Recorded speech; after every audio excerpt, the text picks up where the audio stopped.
أعوذ بالله من الشيطان الرجيم.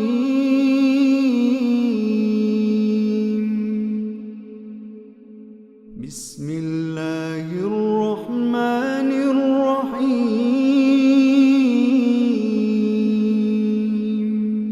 وما ارسلنا فی قریۃ من نبی، اور نہیں بھیجا ہم نے کسی بستی کی طرف کوئی رسول، کوئی نبی، الا اخذنا اہلہا بالباساء والضراء لعلہم یضرعون، مگر مبتلا کیا ہم نے اس بستی کے لوگوں کو تنگی اور سختی میں، شاید کہ وہ عاجزی اختیار کریں۔ عاجزی کیا ہے؟ یہ تکبر کا الٹ ہے، ایروگنس، اس کے مقابلے میں عاجزی، جھکاؤ۔ ثم بدلنا مکان السیئۃ الحسنۃ، پھر بدل دیا ہم نے اس بدحالی کو خوشحالی سے، حتی عفوا، یہاں تک کہ جب وہ خوب پھول پھل گئے، وقالوا، اور کہنے لگے، قد مس آباءنا الضراء والسراء، کہ ہمارے باپ دادوں پر مشکلیں اور تکلیفیں آئی تھی، فاخذناہم بغتۃ وہم لا یشعرون، تو ہم نے ان کو اچانک پکڑ لیا اور انہیں احساس تک نہیں ہوا۔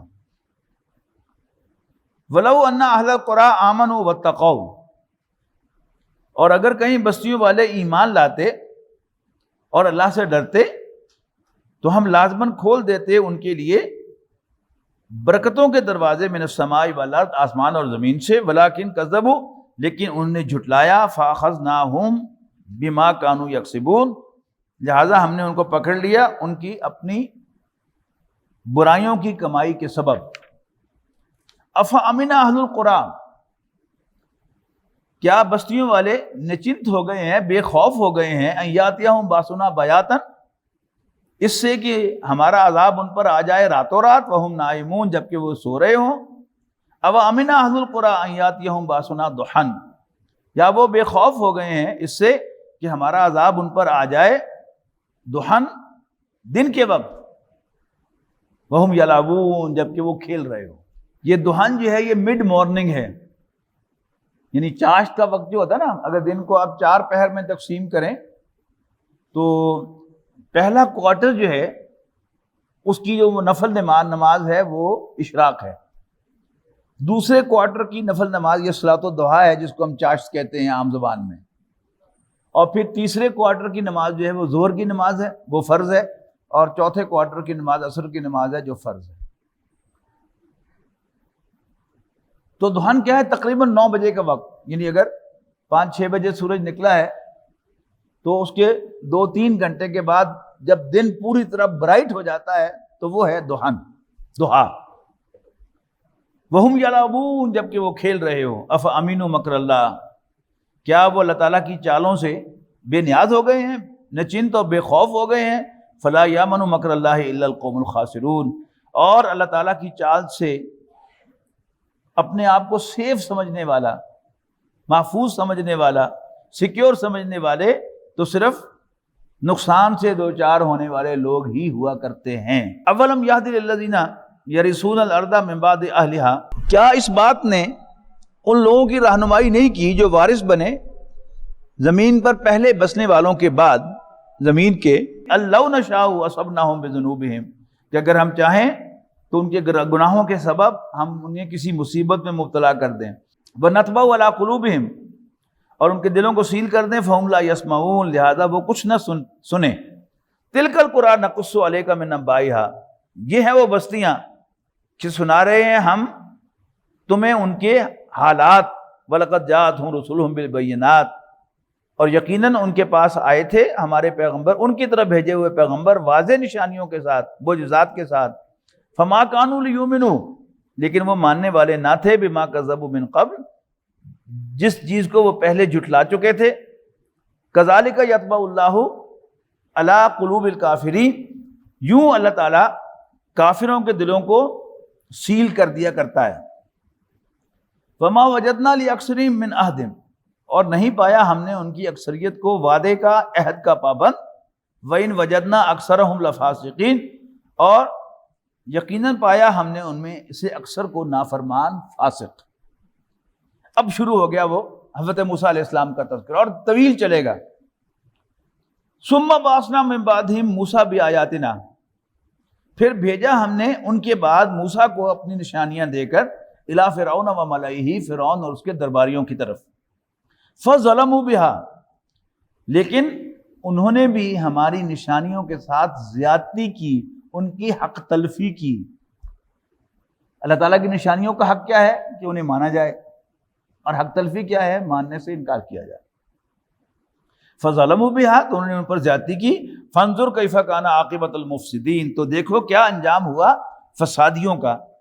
وقال موسیٰ یا فرعون انی رسول من رب العالمین، تو کہنے لگے موسیٰ یا فرعون، اے فرعون، انی رسول من رب العالمین، بے شک میں رب العالمین کی طرف سے بھیجا ہوا ایک پیغام بر ہوں۔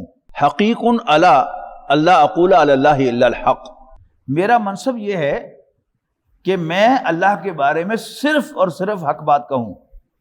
قد جئتکم ببینۃ من ربکم، میں تمہاری رب کی طرف سے ایک واضح نشانی لایا ہوں۔ فارسل معی بنی اسرائیل، تو تو میرے ساتھ بنی اسرائیل کو بھیج دے۔ یعنی قرآن مجید کی اپنی ترتیب ہے۔ بنی اسرائیل آئے کیسے تھے مصر میں؟ وہ تو آئے تھے یوسف علیہ السلام کے ساتھ، وہ کہانی بعد میں آ رہی ہے، لیکن ہدایت کے نقطہ نگاہ سے، اس لیے کہ جو فرعون نے جو حرکتیں کی ہیں وہ ساری حرکتیں وہی ہیں کہ جو آج کوئی بھی حکمران کرتا ہے۔ میں انشاءاللہ جہاں جہاں میرا ذہن منتقل ہوگا میں آپ کو نوٹ کرواؤں گا۔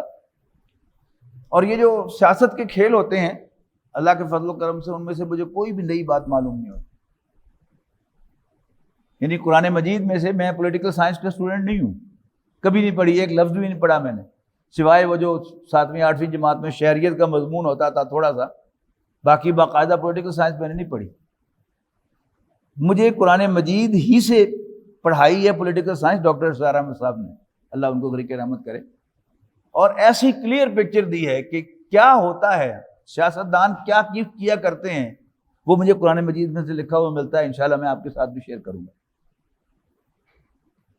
اب سچویشن کیا ہے کہ بھرے دربار میں فرعون تخت پر بیٹھا ہے، اور موسیٰ علیہ السلام اور ہارون علیہ السلام، یہ دونوں بھائی وہ پہنچ گئے ہیں دربار میں۔ اب موسیٰ علیہ السلام اسی دربار میں پلے تھے، اسی کے محل میں پلے تھے، اس کے بھائی تھے، یعنی جب بڑے فرعون نے ان کو بیٹا بنا لیا تو اب یہ جو فرعون تھا یہ گویا اس کا دو شریک بھائی تھا۔ اچھا، تو گئے اور انہوں نے کہا کہ بنی اسرائیل کو ہمارے ساتھ بھیج دو آزاد کر کے۔ اب اس پر رسپانس اس کا کیا ہے؟ قال ان کنت جئت بآیۃ فأت بہا، فرعون کہنے لگا اگر تو واقعی کوئی نشانی لایا ہے تو پھر پروڈیوس کر، ان کنت من الصادقین، اگر تو سچا ہے۔ فالقى عصاہ، تو جھٹ موسیٰ علیہ السلام نے اپنا عصا شوں کر کے زمین پر پھینکا، فإذا هي ثعبان مبین، اور یکایک وہ ایک اژدہا بن گیا، بالکل جیتا جاگتا واضح۔ ونزع یدہ، پھر اپنا ہاتھ وہ گریبان میں سے بغل میں لے کر گئے، شوں کر کے اس کو نکالا تو وہ بالکل سفید تھا۔ فإذا هي بیضاء للناظرین، تو وہ دیکھنے والوں کے لیے بالکل سفید تھا۔ قال الملأ من قوم فرعون، تو فرعون کی قوم میں سے سردار کہنے لگے ان ھذا لساحر علیم، یہ تو کوئی بڑا ماہر جادوگر ہے۔ اچھا، اب سیاسی بیان ہے اس کے ساتھ ہی، یرید ان یخرجکم من ارضکم، اور تمہیں تمہاری سرزمین میں سے نکالنا چاہتا ہے۔ ایک بات تو یہ ذہن میں رکھیے گا کہ جب بھی کسی ملک میں کوئی علیحدگی پسند تحریک چلے گی تو جو محب وطن شہری ہوں گے اس ملک کے، وہ ہمیشہ اس کو فساد سمجھیں گے۔ اس بات کو ذہن میں رکھیں گا تو پھر موسیٰ علیہ السلام کی کہانی کے اندر آپ کو بڑی آسانی سے یہ بات سمجھ میں آ جائے گی، تو بار بار فساد کا ذکر آئے گا، یہاں بھی آ گیا کہ یہ تو کوئی بڑا ماہر جادوگر ہے، یرید ان یخرجکم من ارضکم، اور تمہیں تمہاری سرزمین سے نکالنا چاہتا ہے۔ اس کے الٹیریئر موٹیوز ہیں، اب الفاظ جو ہے وہ بدلتے چلے جائیے، اس کے کوئی اونچے عزائم ہیں، یہ بادشاہ بننا چاہتا ہے، یا تمہیں یہاں سے نکال کر اس سب کچھ پر ان محلات پر یہ خود قابض ہونا چاہتا ہے۔ اچھا، جب یہ خبر جو ہے وہ آپ تک پہنچے گی، ہاں ایک دم آپ کہیں گے او یس لکس لائک، ٹھیک کہہ رہا ہے یہ۔ فماذا تامرون، اور درباریوں سے اس نے پوچھا کہ بتاؤ پھر تمہارا کیا ارادہ ہے، تم کیا کہتے ہو؟ قالو، درباریوں نے کہا، قالو ارجہ و اخاہ۔ اچھا، درباری بھی بار بار لفظ آئے گا، اس کو سمجھ لیں۔ آج کی زبان میں یہ کیبنٹ ممبرز ہیں کہ بادشاہ تخت پر بیٹھتا تھا اور یہ اس کے دربار میں تخت ہوتا تھا اور وہاں بڑے بڑے منصبدار جو ہے بیٹھے ہوتے تھے۔ آج کل وہ کیا ہیں؟ وزراء، وہ بڑے منصبدار ہیں، وہ سردار ہیں۔ تو سارے مشورے کہاں ہوتے ہیں؟ کابینہ کے اجلاس میں ہوتے ہیں۔ تو قالو ارجہ و اخاہ، تو درباریوں نے مشورہ دیا کہ اس کو انتظار میں رکھو اور اس کے بھائی کو بھی یہ انتظار میں رکھو۔ آج کی زبان میں کیا ہے کہ ٹائم گین کیجئے، تھوڑا سا معاملے کو لنگر آن کر کے بائی ٹائم۔ وَأَرْسِلْ فِي الْمَدَائِنِ حَاشِرِينَ، اور تمام شہروں میں سمن بھیج دیجئے، ہر کارے بھیج دیجئے بلانے والے، یاتوکا بکل ساحر علیم، جو آپ کے پاس لے آئیں سارے ماہر جادوگر، جاننے والے یعنی ماہر جادوگر۔ وجاء سحرۃ فرعون، اب جادوگر آ گئے فرعون کے پاس۔ قالوا ائنا لنا اجرا ان کننا نحن الغالبین، بادشاہ سلامت جی اسی غالب آ گئے، نام شنام لبے گا نا؟ قالا، فرعون نے کہا، نام گلنا ہی چھڑ دیو، وَإِنَّكُمْ لَمِنَ الْمُقَرَّبِينَ، میں تمہیں اپنے قریب ترین سرکل میں یعنی اپنی کیبنٹ میں شامل کر لوں گا۔ تو سب سے بڑا انعام آج کیا ہوتا ہے؟ وزارت۔ تو یہ بھی کوئی نئی چیز نہیں ہے۔ آپ دیکھیں گے کہ سیاست کے اندر جو بہت زیادہ ساتھ دیتا ہے اور فیصلہ کن ساتھ دیتا ہے، پھر اس کو منہ مانگی وزارتیں ملیں گی۔ قالوا یا موسیٰ، اب اگلا سین کیا ہے کہ وہ جادوگر بھی سامنے آ گئے اور موسیٰ علیہ السلام بھی موجود ہیں اور اب وہ جادو کا مقابلہ ہو رہا ہے۔ قالوا یا موسیٰ اما ان تلقی و اما ان نکون نحن الملقین، تو جادوگر کہنے لگے موسیٰ کیا تم پہلے اپنا داؤ کھیلو گے یا ہم اپنی لاٹھیاں یا رسیاں جو بھی کچھ ہے ہم اپنا داؤ چلائیں گے؟ قال القوا، موسیٰ علیہ السلام نے کہا کہ پہلے تم ڈالو۔ فلما القوا، تو جب انہوں نے اپنے داؤ کھیلا، سحروا اعین الناس، تو انہیں لوگوں کی آنکھوں پر جادو کر دیا، لوگوں کی نگاہوں کو قابو کر لیا۔ جادو ہے کیا اس کو سمجھنے پہلے، جادوگر جو ہے وہ اپنی ریاضتوں کے ذریعے جو آڈینس کی ول پاور ہے اس کو کیپچر کر لیتا ہے، اور جو آپ کو دکھانا چاہتا ہے وہ دکھا دیتا ہے، حالانکہ ہوتا نہیں وہاں پر۔ یہ مثلا کوئی جادوگر یہاں پر ہوگا تو کہ او دیکھو گھنٹہ گھر، ہم سب کہیں گے جی جی گھنٹہ گھر، حالانکہ گھنٹہ گھر یہاں کہاں ہے، لیکن دکھا رہا ہے، دکھتا ہے۔ ایک چیز جو اصل نہیں ہوتی دکھتی ہے، جیسے دکھانا چاہتا ہے کوئی جادوگر۔ تو لہذا فلما القوا سحروا اعین الناس، تو جب انہوں نے اپنا داؤ کھیلا تو لوگوں کی آنکھوں پر انہوں نے جادو کر دیا، نظروں پر، واسترہبوہم، اور انہیں مرعوب کر دیا، وجاؤوا بسحر عظیم، اور وہ بہت بڑا جادو لائے۔ وہ جادو کیا تھا کہ اس جو بھی میدان تھا اس میں جتنی بھی لاٹھیاں اور رسیاں پڑی تھیں وہ سب کی سب سانپ بن کر موسیٰ علیہ السلام کو بڑھتی ہوئی دکھائی دینے لگی۔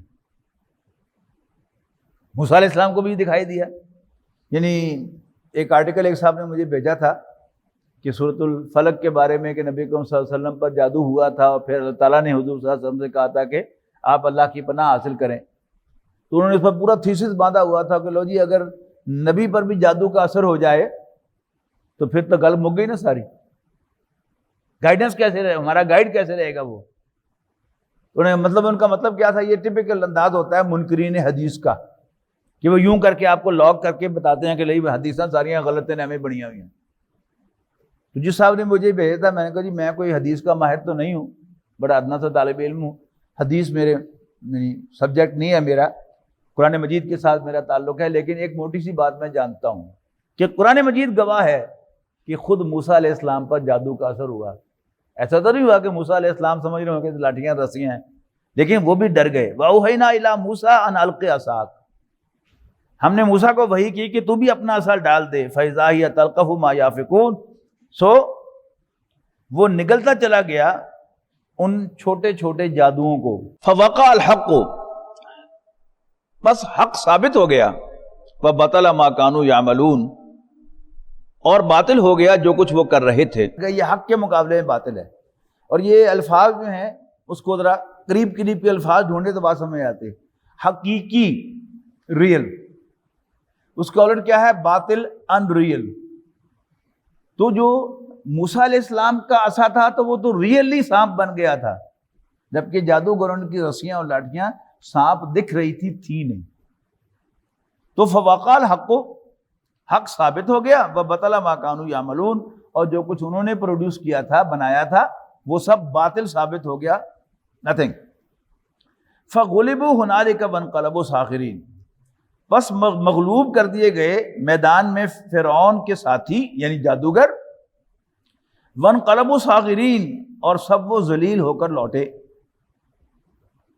وَأُلْقِيَ السَّحَرَةُ ساجدین، اور گرا دیے گئے غیبی قوت سے جادوگر سجدے میں۔ قالوا آمنا برب العالمین، اور وہ پکار اٹھے بے اختیار کہ ہم رب العالمین پر ایمان لاتے ہیں، رب موسیٰ و ہارون، یعنی موسیٰ اور ہارون کے رب پر۔ قال فرعون آمنتم به قبل ان آذن لکم، تہاڈی ایسی تیسی میرے کو پوچھے بغیر ہی ایمان لے آئے ہو تسی؟ او تہاڈا بڑا جب ان ھذا لمکر مکرتموہ، یہ نورا کشتی ہے، مکر ہے جو تم نے میرے دربار میں کیا ہے، نورا کشتی کھیلی ہے تم نے شہر میں، لتخرجوا منہا اہلہا، وہ سیاسی بیان پھر آ گیا، تاکہ تم نکال دو اس ملک کے رہنے والوں کو اس سرزمین سے۔ آپ کو یاد ہوگا کہ آج سے 25-30 سال پہلے تک جب بھی کسی سیاسی لیڈر کے بارے میں یہ بات مشہور ہو جاتی تھی کہ وہ انڈیا کا ایجنٹ ہے، تو اس کی ساری سیاست زیرو ہو جاتی تھی۔ یہ تو اللہ بھلا کرے نواز شریف صاحب کا کہ انہوں نے وہ خوف سارا جو ہے وہ نکال دیا ہے کہ اب انڈیا کے ساتھ جتنی بھی دوستی ہو تو وہ پھر کوئی بری ریپیوٹ کے باعث نہیں بنتی، لیکن اس سے پہلے یہی تھا۔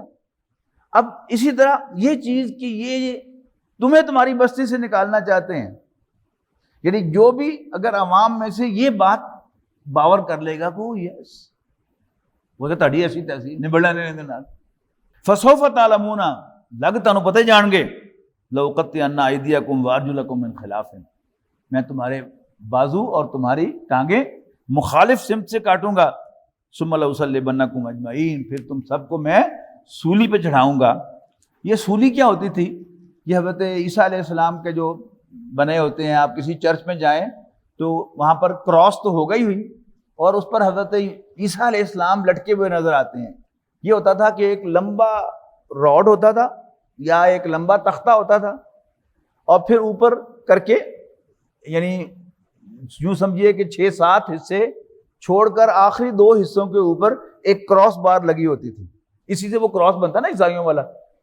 تو کرتے کیا تھے کہ جب کسی کو سخت سزا دینی ہوتی تھی، اس کو لا کر اس تختے پر نیچے پہلے اس کی ٹانگوں میں کیل گاڑے جاتے تھے، اور پھر اس کے ہاتھ یوں پھیلا کر ہاتھوں میں اور بازوؤں میں کیل گاڑ دیے جاتے تھے، اور پھر اس لکڑی کو زمین پہ گاڑ دیا جاتا تھا دوپر عبرت بنانے کے لیے، اور وہ شخص آہستہ آہستہ اس میں سے خون رس کر اور پھر پہلے اس کی گردن یوں لٹکے گی۔ تو حضرت عیسیٰ علیہ السلام کی وہ معاذ اللہ تصویر جو دکھاتے ہیں چرچ کے اندر، بے شمار تصویریں لگی ہوتی ہیں، ویسی ہوتی ہے یوں کر کے ان کی گردن جو ہے لٹکی ہوئی۔ یہ تھا سولی چڑھانا۔ ہمارے یہاں تو پھانسی ہوتی ہے نا، کہ کسی کو یعنی کسی اوپر کسی چیز کے ساتھ لٹکا دیا جاتا ہے، خاص طرح کی گرہ ہوتی ہے کہ جو یہاں پر لگی ہوتی ہے، اور وہ نیچے کسی تختے پر کھڑا ہوتا ہے، اور جب پھر کوشن ملتا ہے تو وہ نیچے سے کوئی بینچ ہے یا تختہ ہے، وہ بٹن دبانے سے ہٹ جاتا ہے اور جھٹکے سے ایک دم وہ لٹک جاتا ہے اس رسے کے ساتھ، اور پھر اس کا منکا ٹوٹ جاتا ہے اور پھر وہیں اس پر موت واقع ہو جاتی ہے۔ ڈاکٹر معائنہ کرتا ہے کہ اس کی جان پوری طرح نکل گئی ہے، اس کی نبضیں بند ہو گئی ہیں کہ نہیں۔ جب وہ ڈکلیئر کر دیتا ہے کہ نبضیں بند ہو گئی ہیں، بندہ ہے، پھر اس کو نیچے اتار کر پھر لواحقین کے حوالے کیا جاتا ہے۔ لیکن یہ جو تھا یہ باقاعدہ دنوں تک لٹکتا رہتا تھا تاکہ عبرت ہو جائے باقیوں کو کہ پھر وہ ایسی حرکت نہ کریں۔ تو فرعون نے کہا جادوگروں سے کہ میں تمہارے ہاتھ اور پاؤں مخالف سمت سے کاٹوں گا، ثم لأصلبنکم اجمعین، پھر میں تم سب کو سولیاں دوں گا۔ قالوا انا الی ربنا منقلبون، تو جادوگر کہنے لگے ہم تو اپنے رب کی طرف لوٹ کر جانے والے ہیں۔ وما تنقم منا الا ان آمنا بآیات ربنا، تم ہم سے کس چیز کا انتقام لے رہے ہو؟ صرف اس بات کا کہ ہم اپنے رب کی آیات پر ایمان لے آئے ہیں، لما جاءتنا، جب وہ ہمارے سامنے آئی ہیں۔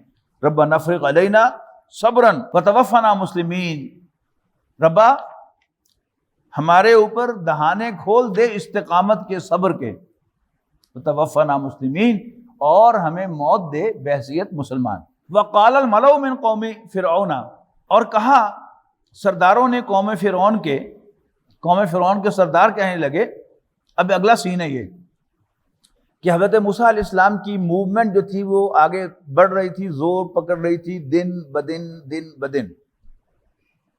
اب وہ جو سرداران ہیں، اس کے کیبنٹ کے ممبر، وہ اب کہتے ہیں کہ بادشاہ سلامت، کیا آپ موسیٰ اور اس کی قوم کو کھلی چھوٹ دیے رکھیں گے؟ اتذر موسیٰ وقومہ لیفسدوا فی الارض، کہ وہ زمین میں فساد پھیلائیں۔ ابھی میں بتا چکا ہوں نا زمین میں فساد کیا ہے، کہ یہاں سے تمہیں ملک بدر کر دیں اور خود قابض ہو جائیں۔ وَيَذَرَكَ وَآلِهَتَكَ، اور بادشاہ سلامت آپ کو اور آپ کے خداؤں کو بالکل نظر انداز کر دیں۔ یہاں سے ایک بڑی اہم بات پتہ چلی کہ فرعون کے بھی آلہہ کوئی اور تھے، گاڈز، یعنی اگرچہ ایک جگہ پر فرعون کہتا ہے کہ میں اپنے سوا کسی اور کو الہ نہیں پاتا، لیکن یہ عام ایک جنرل خدا کے معنوں میں وہ ہے، لیکن اصل میں فرعون کس چیز کا دعوے دار تھا؟ انا ربکم الاعلی، میں تمہارا سب سے بڑا رب ہوں۔ قریش کا بھی یہ مسئلہ تھا کہ اپنے آپ کو رب کہلواتے تھے۔ عربی زبان میں لارڈ کی عربی رب ہے، آقا کی عربی رب ہے، جبکہ قرآن مجید کی پہلی آیت جو نازل ہوئی اس میں کہہ دیا گیا کہ تمہارا رب خالق ہے جس نے پیدا کیا۔ اب کیا ہوا یہاں پر کہ انہوں نے کہہ دیا کیا بادشاہ سلامت آپ موسیٰ اور اس کی قوم کو کھلی چھوٹ دیے رکھیں گے کہ وہ زمین میں فساد پھیلائیں اور آپ کو اور آپ کے خداؤں کو نظر انداز کر دیں؟ اب سنیے گا ذرا۔ قال، فرعون نے کہا مسئلہ ہی کوئی نہیں، سنقتل ابناءہم ونستحیی نساءہم، ہم ان کے لڑکوں کو قتل کریں گے اور ان کی عورتوں کو زندہ چھوڑیں گے۔ یہ آج کیسے ہوتا ہے کہ شروع میں جب ایک نئی گورنمنٹ آتی ہے اور پرائم منسٹر صاحب کے پاس اچھی خاصی میجورٹی ہوتی ہے تو وہ بڑے پر امید اور بڑے ایمبیشیس ہوتے ہیں، بڑے ہائی اسپرٹ کے مالک ہوتے ہیں۔ ان کے کیبنٹ ممبرز جو ہیں وزراء، وہ توجہ دلاتے ہیں کہ لیڈر آف دی اپوزیشن بہت متر ہے، انہوں گرفتار کرنا چاہیے۔ تو وزیر اعظم صاحب کہتے ہیں مسئلہ ہی کوئی نہیں۔ اب کرتے کیا ہیں وہ؟ یعنی جو ٹاپ لیڈرشپ ہے ان کو ہاتھ ہی لگاتے تاکہ ریپوٹیشن خراب نہ ہو کہ یہ آزادی رائے کو سلب کر رہے ہیں اور فلانا کر رہے ہیں اور یہ کر رہے ہیں اور وہ کر رہے ہیں، ان کو نہیں چھیڑیں گے اور ان کے بیانات اخبارات میں شائع ہوتے رہیں گے اور بڑا امپریسو ہوگا کہ لو جی بڑا فراخ دل وزیر اعظم ہے کہ ان کو گرفتار بھی نہیں کر رہا اور ایسا بھی نہیں کر رہا اور ایسا بھی نہیں کر رہا۔ لیکن کریں گے کیا کہ جو تیسرے اور چوتھے لیول کی جو قیادت ہے اس میں سے کچھ بندوں کو پھڑکا دیں گے، مثلا ضلعی لیول کے صدر یا سیکرٹری، اس مخالف جو بھی پولیٹیکل پارٹی ہے اس کے بندے مروا دیں گے۔ اچھا اب اس کا اثر کیا ہوگا؟ ایک تو ظاہر ہے گھر کا مرد جب چلا جاتا ہے تو پھر وہ خاندان معاشی پرابلم کا شکار ہوتا ہے، پھر اس کو دیکھ کر جتنے بھی نوجوان تحریک میں اس پارٹی میں ایکٹیو ہیں ان سب کی جو شادی شدہ ہے ان کی بیویاں گھر سے نکلنے نہیں دے گی ان کو، اور جو نہیں شادی شدہ ان کے والدین ان کو ایکٹیویٹی دکھانے سے منع کریں گے کہ نہیں زیادہ بہت زیادہ آگے جانے کی ضرورت نہیں ہے، پارٹیوں کے اندر کچھ نہیں ہوتا، یہ لیڈر ایسے کرتے ہیں ویسے کرتے ہیں، اور یوں وہ تحریک جو ہے وہ دب جاتی ہے۔ تو اس نے بھی کہا کہ مسئلہ ہی کوئی نہیں، سنقتل ابناءہم ونستحیی نساءہم، ہم ان کے لڑکوں کے بیٹوں کو لڑکوں کو قتل کریں گے اور ان کی عورتوں کو زندہ چھوڑیں گے، وَإِنَّا فَوْقَهُمْ قَاهِرُونَ، اور یقیناً ہمیں ان پر پورا اقتدار حاصل ہے۔ قال موسیٰ لقومہ، اس موقع پر حضرت موسیٰ نے اپنی قوم سے کہا استعینوا باللہ واصبروا، اللہ تعالیٰ سے مدد مانگو اور ثابت قدم رہو، ان الارض للہ، بے شک زمین تو اللہ کی ہے، یورثها من یشاء من عبادہ، وہ اپنے بندوں میں سے جس کو چاہتا ہے اس کا وارث بناتا ہے، والعاقبۃ للمتقین، اور انجام کار تو اللہ سے ڈرنے والوں کا ہے۔ قالوا اوذینا من قبل ان تاتینا، اب وہ جو قوم کے سیانے ہوتے ہیں نا، وہ جو میں نے آپ سے کہا تھا نا کہ ابھی تک وہ گن گاتے ہیں، کوئی بوڑھا آپ کو مل جائے جس نے کوئی 15-20 سال جو ہیں وہ پارٹیشن سے پہلے گزارے ہوں ہندوستان میں، وہ تعریفیں کرے گا انگریز کی کہ بس رہے اللہ کا نام۔ اب وہی کیریکٹر، قالو کہنے لگے ان کی قوم کے لوگ اوذینا من قبل ان تاتینا، موسیٰ تیرے آنے سے پہلے بھی ہمیں اذیت پہنچی کہ ہمارے بچے، شیر خوار بچے، معصوم بچے قتل ہوئے، ومن بعد ما جئتنا، اور تمہارے آنے کے بعد بھی یہی کچھ ہو رہا ہے ہمارے لڑکوں کے ساتھ۔ قال، حضرت موسیٰ علیہ السلام نے فرمایا عسیٰ ربکم ان یہلک عدوکم، کہ آج اب تمہارا رب تمہارے دشمن کو قتل کر دے، ہلاک کر دے، وَيَسْتَخْلِفَكُمْ فِي الْأَرْضِ، اور تمہیں زمین کا سکسیسر بنا دے، خلیفہ بنا دے، فَيَنْظُرَ كَيْفَ تَعْمَلُونَ، اور پھر دیکھے کہ تم کیا کمال دکھاتے ہو، how do you perform۔ وَلَقَدْ أَخَذْنَا آلَ فِرْعَوْنَ بِالسِّنِينَ، اور ہم نے آل فرعون کو مبتلا کر یہ رکھا کئی سال تک قحط میں، وَنَقْصٍ مِّنَ الثَّمَرَاتِ لَعَلَّهُمْ يَذَّكَّرُونَ، اور پروڈیوس کی کمی میں شاید کہ وہ نصیحت پکڑیں۔ فَإِذَا جَاءَتْهُمُ الْحَسَنَةُ قَالُوا لَنَا هَٰذِهِ، جب ان پر کوئی خوشحالی آتی تو کہتے ہیں ہمارا حق تھا۔ وَإِن تُصِبْهُمْ سَيِّئَةٌ، اور جب ان پر کوئی مصیبت آتی يَطَّيَّرُوا بِمُوسَىٰ وَمَن مَّعَهُ، تو وہ اس کو نحوست قرار دیتے موسیٰ اور ان کی قوم کی، ان کے ساتھیوں کی۔ أَلَا إِنَّمَا طَائِرُهُمْ عِندَ اللَّهِ، حالانکہ حقیقت یہ ہے کہ آل فرعون کی بدبختی اللہ کے پاس مقدر تھی، ولیکن اکثرهم لا یعلمون، لیکن اکثر لوگ یہ بات نہیں جانتے۔ قالوا مهما تاتنا به من آیۃ لتسحرنا بها فما نحن لک بمؤمنین، اور کہنے لگے کہ خواہ کیسی ہی لے آؤ تم ہمارے پاس کوئی نشانی تاکہ تو ہم پر جادو کر دے، لیکن ہم پھر بھی اس پر ایمان لانے والے نہیں ہیں۔ اس قوم پر اللہ تعالیٰ نے 9 نشانیاں ظاہر کی، 2 تو یہی تھی، ان کا عصا اور ید بیدا، جب بغل میں سے یوں ہاتھ نکالتے تھے تو سفید ہوتا تھا۔ پھر قحط آیا کئی سال کا، پھر ان پر عذاب تھے چھوٹے چھوٹے، مینڈکوں کا عذاب، ٹڈیوں کا عذاب، چچڑیوں کا عذاب، خون کا عذاب۔ یہ عذاب کیا تھے کہ مینڈکوں کا عذاب آیا تو ہر جگہ مینڈک ہی مینڈک۔ کبھی برسات میں ہوتا نا کہ مینڈک جو ہیں بہت زیادہ نکل کے آ جاتے ہیں باہر، اور آپ قدم رکھنے لگتے ہیں تو آگے مینڈک آ جاتا ہے، تو عجیب آپ لڑکھڑا جاتے ہیں، یعنی اگر آپ مینڈک کے اوپر ڈائریکٹ پاؤں رکھ دیں تو پھسل جائیں گے آپ، تب بھی گریں گے، اور اگر چلتے چلتے آپ جو ہیں وہ پاؤں رکھتے رکھتے وہ روک لیتے ہیں پاؤں تو آپ لڑکھڑا جاتے ہیں ویسے ہی، تو ایک عجیب ایمبیرسمنٹ ہوتی ہے۔ تو قدم رکھنے لگے مینڈک، دروازہ کھولا مینڈک، بستر پر لیٹنے لگے تو آگے مینڈک، پتیلے کا ڈھکنا اٹھایا تو آگے مینڈک۔ کوفت کا اندازہ لگائیے کہ کتنی کوفت ہوگی۔ پھر خون کا عذاب، ہر جگہ خون ہی خون، پاؤں رکھنے لگے تو خون، بستر پر لیٹنے لگے تو خون، پتیلے کا ڈھکنا اٹھائیں تو خون، ہر جگہ خون ہی خون۔ پھر چچڑیوں کا عذاب، جو چچڑیاں اگر آپ نے دیکھی ہوں کہ یہ جو جانور ہوتے ہیں گائے بھینس وغیرہ، ان کو کئی دفعہ چٹیاں پڑ جاتی ہیں اور پھر ان کو اٹھا کے ان کی تکلیف کو دور کرنے کے لیے پھر اس کو صاف کیا جاتا ہے اور ان کو پھر تشنیوں کو جلایا جاتا ہے. پھر جوؤں کا عذاب، یعنی ایسے زبردست قسم کے عذاب، کہنے کو چھوٹے چھوٹے عذاب لیکن واقعتاً ان کی زندگی کو جیلن بنانے والے ان پر آئے. ہر دفعہ کیا ہوتا، جب بھی ان پر کوئی مصیبت آتی تو وہ موسیٰ علیہ السلام کے پاس آتا ہے کہ موسیٰ ذرا اپنے رب سے سفارش کرنا ہماری اور ہم سے یہ عذاب ٹال دے. بس عذاب ٹل گیا تو ہم بنی اسرائیل کو تمہارے ساتھ بھیج دیں گے. لیکن یوں ہی عذاب ٹل جاتا مکر جاتے، پھر اگلا عذاب آتا، پھر اگلا عذاب آتا. یعنی ایسا نہیں ہوا کہ اللہ تعالیٰ نے ایسے اٹھا کے ان کو سمندر میں پھینک دیا. یعنی حضرت موسیٰ علیہ السلام کی کہانی میں یہ ثابت ہوتا ہے کہ یس دے ڈیزرو، ان کا یہی انجام ہونا چاہیے تھا. فارسلنا علیہم الطوفان، تو ہم نے ان پر بھیجا طوفان والجراد، طوفان کا عذاب، ٹڈیوں کا عذاب، سسریوں کا عذاب، مینڈکوں کا عذاب اور خون کا عذاب. آیات مفصلات، یہ ایک علیحدہ علیحدہ سارٹڈ آؤٹ نشانیاں بنا کر. فاستکبروا، لیکن انہیں تکبر کیا.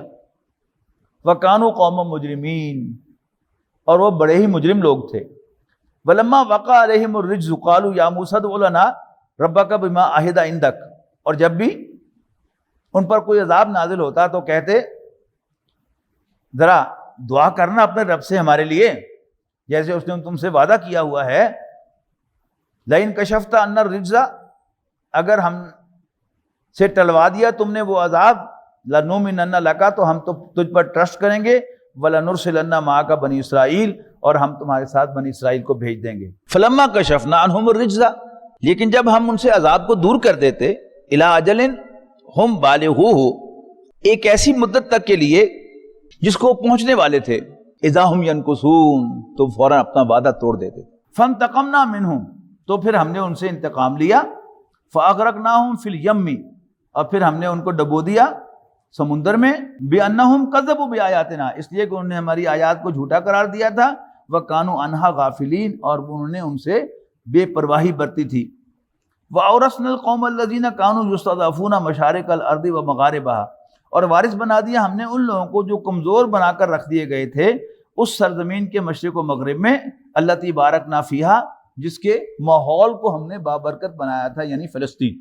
وَتَمَّتْ كَلِمَةُ رَبِّكَ الْحُسْنَى عَلَى بَنِي اسرائیل، اور پورا ہو گیا تیرے رب کا وعدہ، تیرے رب کا خیر کا وعدہ بنی اسرائیل کے ساتھ.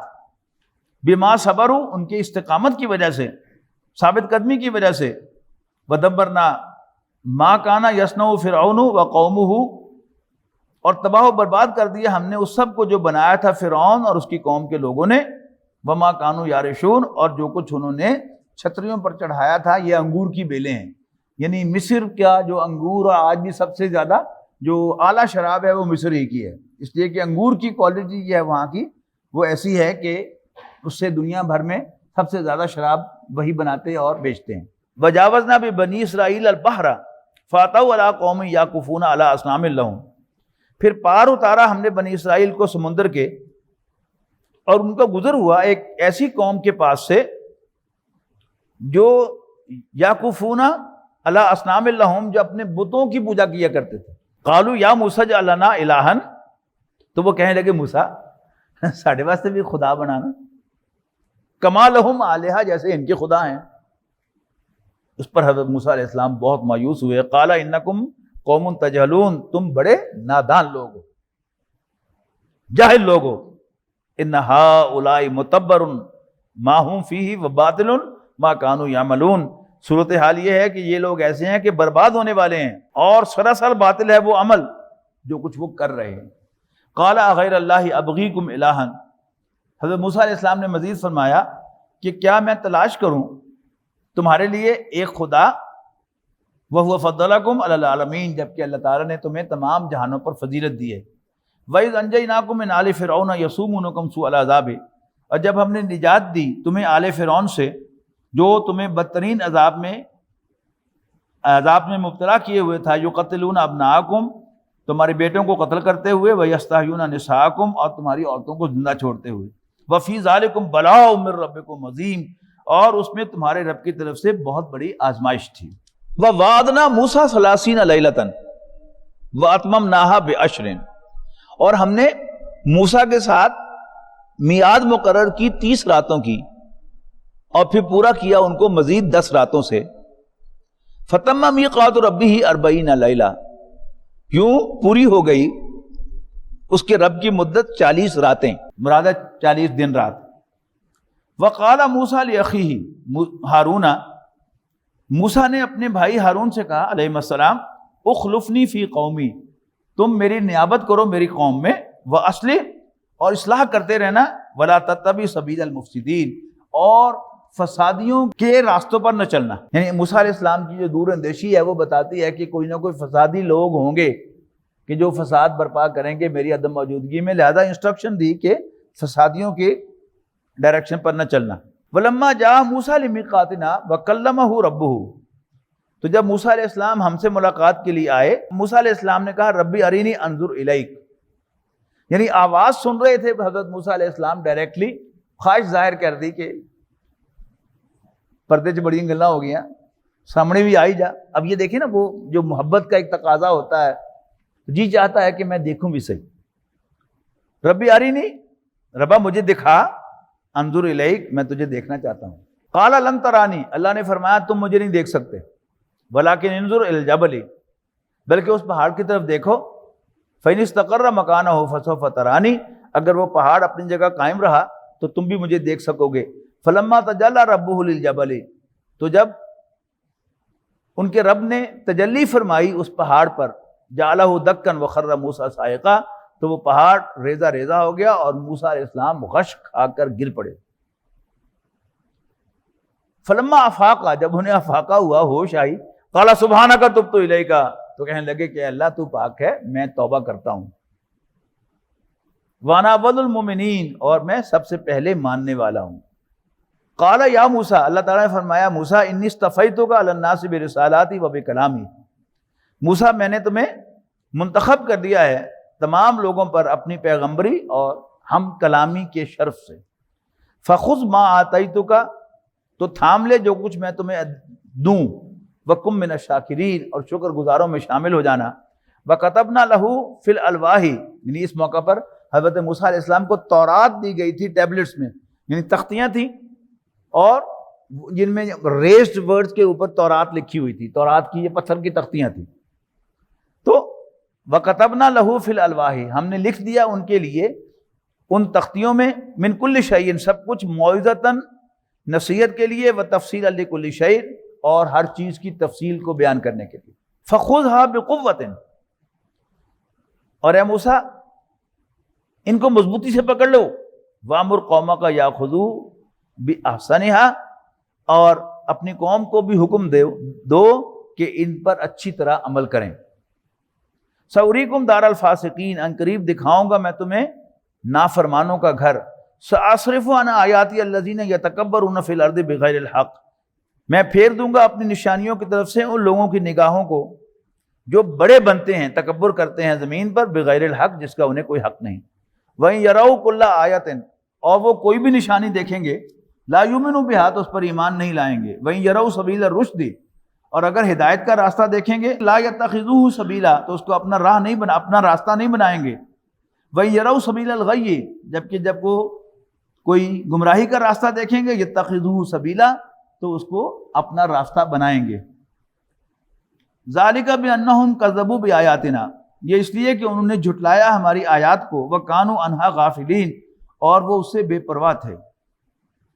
وَالَّذِينَ كَذَّبُوا بِآیَاتِنَا وَلِقَاءِ الْآخِرَةِ، اور وہ لوگ جنہوں نے جھٹلایا ہماری نشانیوں کو اور ہم سے ملاقات کو، وَلِقَاءِ الْآخِرَةِ، آخرت کی ملاقات کو، حبطت اعمالهم، تو ان کے اعمال ضائع ہو جائیں گے۔ هل یجزون الا ما كانوا يعملون، تو اصل میں تو ان کو ان کی اپنی کرتوتوں ہی کا بدلہ دیا جائے گا۔ وَاتَّخَذَ قوم موسیٰ من بعدہ من حلیہم عجلا جسدا لہ خوار، اب یہ فساد ہے وہ، اور بنا لیا موسیٰ کی قوم نے ان کے بعد اپنے زیورات سے بچڑے کا پتلا، جس میں سے جسدا لہ خوار، جس میں سے گائے کی آواز آتی تھی۔ یہ کیا تھا؟ ایک شخص سامری، اس نے تاڑ لیا تھا کہ قوم کے اندر کوئی دکھائی دینے والا معبود، اس کی ایک چاہت ہے. جو نے کہا تھا نا انہوں نے کہ موسیٰ جیسے ان کا کوئی خدا ہے ایسا تو بھی ہمیں خدا بنا دے. تو اس نے کیا کیا، اس نے کہا کہ موسیٰ ہمیں بھول کے چلا گیا ہوتے تے تسی مینوں زیور دیو تے میں تانوں خدا بنا دینا اتنے. تو سب جھٹ لوگوں نے اپنے زیورات جو تھے، وہ جو بنی اسرائیل جب نکلے مصر سے، تو ظاہر ہے اپنا قیمتی متاع تو انسان لے کے نکلتا ہے نا، باقی کرسیاں میز منجیاں پاویں چھڑ دے، لیکن کیش اور جو زیورات ہوتے ہیں وہ لے کر نکلتا ہے. لا دیا اس نے ان سب زیورات کو پگھلایا اور اس کو ایک گائے کی شکل دی. اب گائے کی شکل ہے، ویسے تو وہ پتلا ہے، تو اس کا منہ بھی بنانا پڑے گا، نتنے بھی بنانے پڑیں گے، آنکھیں بھی بنانی پڑے گی اور پیچھے سے مقد بھی بنانا پڑے گا. اب اس کو ایسے طریقے سے اگر اس کے وہ سوراخ سیٹ کیے جائیں کہ جب ہوا چلے اور اس میں سے نکلے تو وہ آواز آئے گا، وہ گائے کی آواز آ گئی. اس نے کہا یہ دیکھو یہ ہے، یہ خدا ہے تمہارا. تو جسد لہو خوار، جس میں سے گائے کی یا بیل کی آواز آتی ہے. الم یرو، کیا وہ دیکھتے نہ تھے، لا انہ لا یکلمہم ولا یہدیہم سبیلا، کہ نہ وہ ان سے بات کرتا ہے اور نہ ان کو گائیڈ کرتا ہے. اتخذوہ، پھر انہوں نے اس کو معبود بنا لیا، وکانوا ظالمین، اور بڑی زیادتی کی. ولما سقط فی ایدیہم، پھر جب وہ پچھتائے اور سمجھے انہم قد ضلوا، کہ وہ گمراہ ہو گئے تھے، قالوا لئن لم یرحمنا ربنا ویغفر لنا، تو کہنے لگے کہ اگر ہمارے رب نے ہم پر رحم نہ فرمایا، ویغفر لنا، اور ہمیں نہ بخشا، لنکونن من الخاسرین، تو ہم لازماً نقصان سے دوچار ہوں گے. ولما رجع موسیٰ الی قومہ، اب 40 دن کے بھی ملاقات کر کے موسیٰ علیہ السلام واپس جب قوم کے پاس پہنچے، غضبان اسفا، تو وہ غصے سے بھرے ہوئے اور بڑے رنجیدہ تھے. یعنی واپس آئے تو کیا دیکھا، قوم جو ہے بچڑے کی پوجا کر رہی ہے. قال بئس ما خلفتمونی من بعدی، تو انہوں نے ہارون علیہ السلام سے کہا کہ ہارون، تم نے میری بڑی بری جانشینی کی ہے میرے بعد. اعجلتم امر ربکم، کیا جلد بازی کی تم نے اپنے رب کے عذاب کے لیے. وَأَلْقَى الْأَلْوَاحَ، اور تختیاں رکھی ایک جگہ پر. وَأَخَذَ بِرَأْسِ أَخِيهِ يَجُرُّهُ إِلَيْهِ، اور حضرت ہارون علیہ السلام کے سر کے بالوں سے پکڑا اور اپنی طرف کھینچا. دوسرے مقام پر ہے کہ ان کی ایک دعا آئی ہے کہ اے میرے ماں جائے، اے میرے بھائی، میری داڑھی اور میرے سر کو نہ پکڑو. اس کا مطلب کیا ہے کہ حضرت موسیٰ علیہ السلام نے غصے میں ایک ہاتھ ان کی داڑھی پہ ڈالا اور ایک سر کے بالوں پہ ڈالا، یوں گھسیٹا ان کو اپنی طرف. وَأَخَذَ بِرَأْسِ أَخِيهِ يَجُرُّهُ إِلَيْهِ، اپنی طرف کھینچتے ہوئے. قَالَ ابْنَ أُمَّ، تو کہنے لگے کہ اے میری ماں کے بیٹے، اے میری ماں جائے، ان القوم استضعفونی، لوگوں نے مجھے دبا لیا. وَقَعْدُوا يَقْتُلُونَنِي، اور قریب تھا کہ مجھے قتل کر دیتے. فَلَا تُشْمِتْ بِيَ الْأَعْدَاءَ، تو میرے دشمنوں کو ہنسنے کا موقع نہ دو. وَلَا تَجْعَلْنِي مَعَ الْقَوْمِ الظَّالِمِينَ، اور مجھے ظالموں کا ساتھی قرار نہ دو، میں تو انہیں روکتا رہا.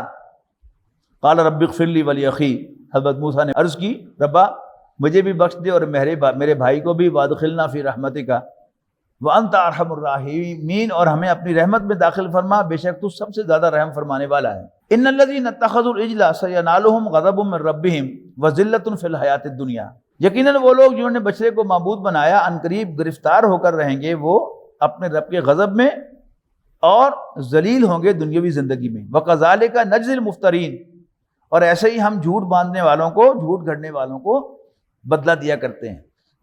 والذین عملوا السیئات ثم تابوا من بعدها وآمنوا، لیکن وہ لوگ جو برے کام کریں اور پھر توبہ کر لیں اس کے بعد اور ایمان لے آئیں، ان ربک من بعدها لغفور الرحیم، یقیناً اس کے بعد آپ کا رب بڑا بخشنے والا مہربان ہے. ولما سکت عن موسیٰ الغضب، اور جب حضرت موسیٰ علیہ السلام کا غصہ ٹھنڈا ہو گیا، غصہ جاتا رہا، اخذ الالواح، تو انہوں نے تورات کی تختیاں اٹھائیں. وفی نسختها ھدی ورحمۃ للذین ھم لربہم یرہبون، تو ان تختیوں میں جو تحریر تھی وہ ہدایت اور رحمت تھی ان لوگوں کے لیے جو اپنے رب سے ڈرتے ہیں. جیسے ہمارا کہا نا بالکل آغاز میں ہدی للمتقین کہ قرآن مجید اللہ سے ڈرنے والوں کے لیے ہدایت ہے. جو اللہ کو سمجھتا ہی کچھ نہیں تو وہ کیسے عمل کرے گا اس پر. تو یہاں بھی ان لوگوں کے لیے ہدایت تھی کہ جو اپنے رب سے ڈرتے تھے. وَاخْتَارَ مُوسَىٰ قَوْمَهُ 70 رَجُلًا لِمِيقَاتِنَا، تو موسیٰ علیہ السلام نے منتخب کیا اپنی قوم کے 70 سرکردہ افراد کو ہم سے ملاقات کرنے کے لیے. فَلَمَّا أَخَذَتْهُمُ الرَّجْفَةُ، پھر جب وہ اوپر پہنچے اور ایک زلزلہ آیا، قَالَ رَبِّ لَوْ شِئْتَ أَهْلَكْتَهُمْ، حضرت موسیٰ نے عرض کی اے اللہ تو چاہے تو ان سب کو ہلاک کر دے من قبل پہلے ہی، وَإِيَّايَ ایون مجھے بھی.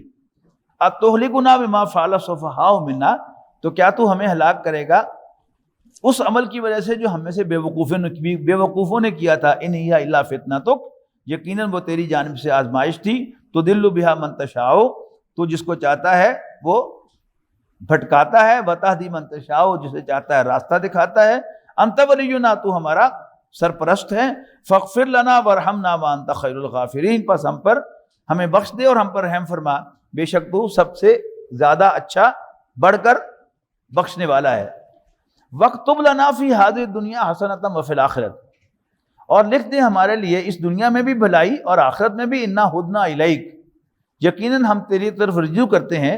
قَالَ عَذَابِي أُصِيبُ بِهِ مَنْ أَشَاءُ، اللہ تعالیٰ نے فرمایا کہ میری سزا پہنچے گی جس کو میں چاہوں گا.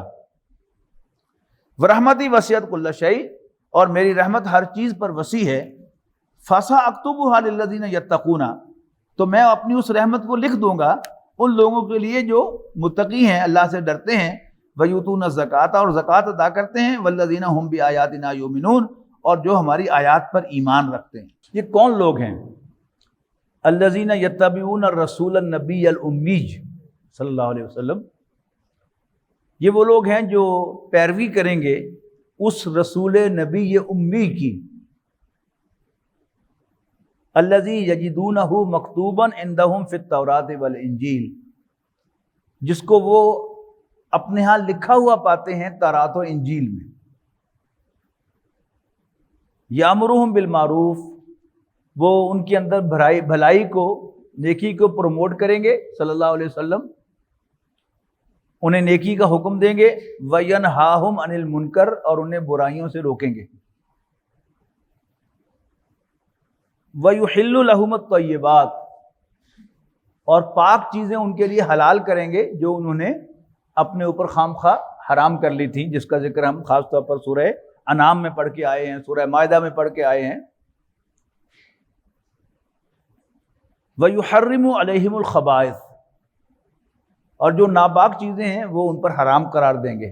وَيَضَعُ عَنْهُمْ إِصْرَهُمْ وَالْأَغْلَالَ الَّتِي كَانَتْ عَلَيْهِمْ، اور وہ اتاریں گے ان کے وہ بوجھ جو انہوں نے خام خواہ اپنے اوپر لاد لیے ہیں مذہب کے نام پر، دین کے نام پر.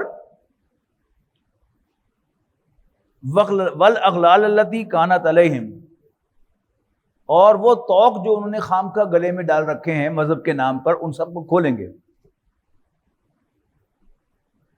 فَالَّذِينَ آمَنُوا بِهِ، پس وہ لوگ کہ جو اس رسول نبی امی صلی اللہ علیہ وسلم پر ایمان لائیں گے. وَعَزَّرُوهُ، اور ان کی حمایت کریں گے، ان کی عزت اور توقیر کریں گے. وَنَصَرُوهُ، اور ان کی مدد کریں گے. اب نبی اکرم صلی اللہ علیہ وسلم کو مدد اپنا کوئی پلاٹ چھڑانے کے لیے نہیں چاہیے، کوئی چار بندے مارنے کے لیے نہیں چاہیے.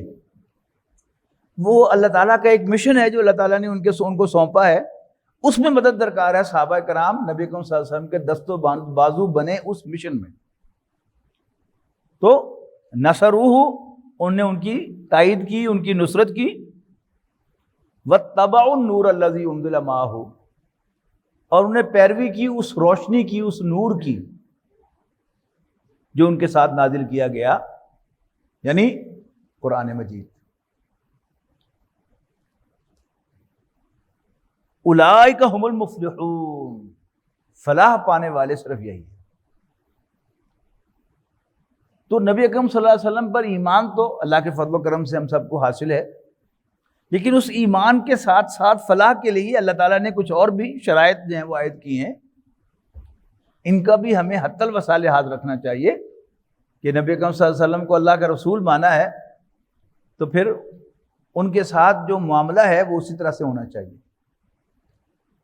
ہر دو افراد جو ہمارے سامنے ہوتے ہیں ہم انہیں کبھی ایکولی ٹریٹ نہیں کرتے. گھر میں آ جائیں، ایک گھر میں بڑا بھائی بھی ہوتا ہے، والدہ بھی ہوتی ہے اور والد بھی ہوتا ہے. ہم ایک عزت بڑے بھائی کو دیتے ہیں، پھر اس سے زیادہ عزت والدہ کو دیتے ہیں اور پھر اس سے زیادہ والد کو دیتے ہیں. ایک آفس میں ہم جو مختلف کولیگز ہیں ہم ان کو ٹریٹ کرتے ہیں ان کی حیثیت کے مطابق. دوست کو تو کہہ کر بلاتے ہیں، افسر کو صاحب کہہ کے بلاتے ہیں. تو نبی اکرم صلی اللہ علیہ وسلم بلا شبہ انسان ہے، لیکن یاد رکھنا چاہیے وہ اللہ کے رسول بھی ہے. یعنی انسان ہونے کے اعتبار سے تو چلو برابر صحیح، ہمارے جیسے صحیح، لیکن جب ہم رسول ہونے کے اعتبار سے ان کو دیکھیں گے تو ہم انہیں آسمان پر بیٹھا ہوا پائیں گے اور خود کو زمین پر بیٹھا ہوا پائیں گے. اب ہر معاملے میں حضور صلی اللہ علیہ وسلم کا نام لینا ہے عزت سے. یعنی عام جو ہمارا محاورہ ہے اس میں جس کو عزت دینی ہوتی ہے اس کو جمع کے صیغے میں کہا جاتا ہے تسی، تو نہیں، آپ. تو نبی اکرم صلی اللہ علیہ وسلم کا تذکرہ جو ہے ہم عزت کے الفاظ میں کریں گے. اللہ تعالیٰ کو راضی کرنے کے لیے نبی اکرم صلی اللہ علیہ وسلم کا تذکرہ عزت کے ساتھ ہوگا. پھر سورہ حجرات میں جو نبی اکرم صلی اللہ علیہ وسلم کا مقام و مرتبہ بیان کیا گیا ہے کہ لا ترفعوا اصواتکم فوق صوت النبی، اپنی آوازوں کو نبی صلی اللہ علیہ وسلم کی آواز پر بلند نہ کیا کرو. ولا تجہروا لہ بالقول کجہر بعضکم لبعض، اور نہ ہی ان سے اس طرح بلند آوازی میں گفتگو کیا کرو جیسے تم آپس میں ایک دوسرے سے گفتگو کرتے ہو. یعنی آپس میں گپ شپ میں تو تکار بھی ہو سکتی ہے، لیکن نبی اکرم صلی اللہ علیہ وسلم کا ذکر بھی تسی کہہ کر یا آپ کہہ کر ہوگا، تم کہہ کر تو وہ کہہ کے نہیں ہوگا. پھر ایک بات آپ کا ملازم کہتا ہے، ایک بات آپ کا دوست کہتا ہے، اور ایک بات آپ کا باس کہتا ہے. آپ ان تینوں کو ایکولی وے نہیں کرتے، اپنے ذہن میں ویٹیج نہیں دیتے. باس کی بات کو اہمیت دیتے ہیں. گھر میں کوئی بھائی بہن کوئی تقاضا کرتے ہیں اور کوئی تقاضا والدہ کرتی ہے، کوئی تقاضا والد صاحب کرتے ہیں. They are not treated equally. اور یہ سب ایک طرف اور اللہ کے رسول صلی اللہ علیہ وسلم دوسری طرف. تو ان کے لیے ہمارے دل میں کتنی رسپیکٹ ہونی چاہیے، ہماری گفتگو میں کتنی رسپیکٹ ہونی چاہیے، اس کا آپ ذہن میں رکھیں تو پھر یہ حق ادا ہوگا اس کا. وَعَزَّرُوهُ. پھر اسی میں حکم، ڈائریکشن لینا کہ یہ ہم ہر ایک کی بات کو ایکولی ٹریٹ نہیں کرتے. ان سب سے اونچی بات نبی اکرم صلی اللہ علیہ وسلم کی ہے، ان سے تو اختلاف ہو ہی نہیں سکتا. یعنی نہ صرف یہ کہ ان کی نافرمانی نہیں ہو سکتی بلکہ ان سے اختلاف بھی نہیں ہو سکتا. ان کا ہر عمل اس کو ہم اون کریں گے، اس کو ٹھیک قرار دیں گے. اگر نبی اکرم صلی اللہ علیہ وسلم پر ہماری زبان پر کوئی تنقید آ گئی یا اشارے کنائے میں کہیں ہم نے نبی اکرم صلی اللہ علیہ وسلم کے کسی ایکٹ کو غلط قرار دے دیا تو اور کچھ ہونا ہو ہمارا ایمان چلا جائے گا، اور جب ایمان چلا گیا تو سارے اعمال ضائع ہو جائیں. پھر فرمایا نصروہ، ان کی مدد کی. اور جیسا کہ میں نے عرض کیا کہ ان کو کوئی پلاٹ چھڑانے کے لیے مدد نہیں چاہیے، ان کو ادھار پیسے نہیں چاہیے. کون سی نصرت ہے جو ان کو درکار ہے؟ اللہ تعالیٰ نے جو مشن سونپا ہے اس مشن کو اکمپلش کرنے کے لیے نبی اکرم صلی اللہ علیہ وسلم میدان میں اترے اور اب وہ پکار رہے ہیں کہ میرے دست و بازو بن جاؤ. آج انشاءاللہ ہم سورہ انفال شروع کریں گے تھوڑی دیر میں. سورہ انفال غزوہ بدر سے بحث کرتی ہے، اور اس موقع پر جب نبی اکرم صلی اللہ علیہ وسلم کو خوشخبری دے دی گئی کہ ایک تو لشکر آ رہا ہے 1000 کا مکے سے، اور دوسرا ابو سفیان کا قافلہ ہے جو واپس جائے گا، تم جس سے بھی لڑو گے اللہ تعالیٰ تمہیں فتح دے گا. اب نبی اکرم صلی اللہ علیہ وسلم کی اپنی خواہش کیا کہ 1000 کے لشکر سے لڑا جائے، لیکن آپ صحابہ کا morale جانچنے کے لیے اور ان کو ذرا تھوڑا سا بوسٹ اپ کرنے کے لیے انہی سے کہلوا رہے ہیں.